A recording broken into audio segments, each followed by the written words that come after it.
Здравейте! В днешното видео ще си говорим за книга. А не коя да е, а Любов, захар и магия.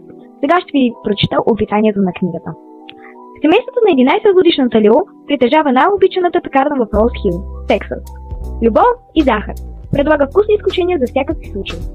А никой повод не е по-важен от годишния фестивал. Лио се надява тази година да й позволят да участва в подготовката за големия празник. Все пак всичките й сестри вече помагат, но когато майка й отново й отказва с довода, че е твърде малка, тя решава да разбере истинската причина.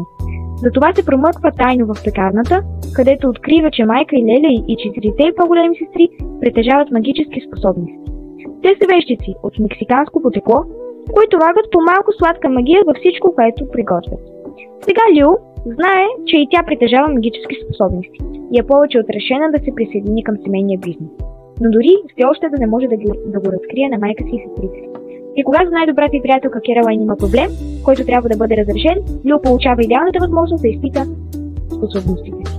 Нужно е само едно малко заклинание. Какво толкова може да се обърка?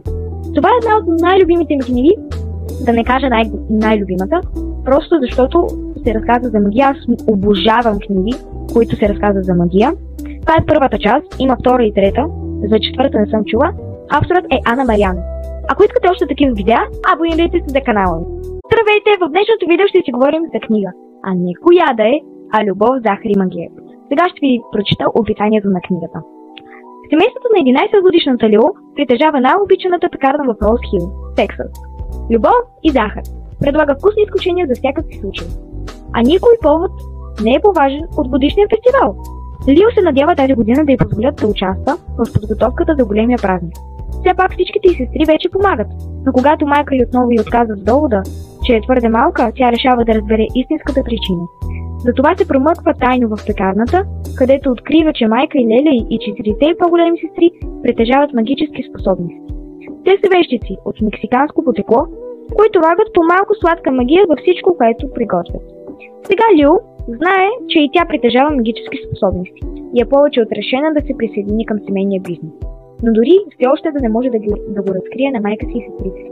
И когато най-добрата й приятелка Керолайн има проблем, който трябва да бъде разрешен, Лио получава идеалната възможност да изпита способностите си. Нужно е само едно малко заклинание. Какво толкова може да се обърка? Това е една от най-любимите ми книги, да не кажа най-любимата, просто защото се разказва за магия. Аз обожавам книги, които се разказват за магия. Това е първата част, има втора и трета, за четвърта не съм чула. Авторът е Ана Мариан. Ако искате още такива видеа, абонирайте се за канала.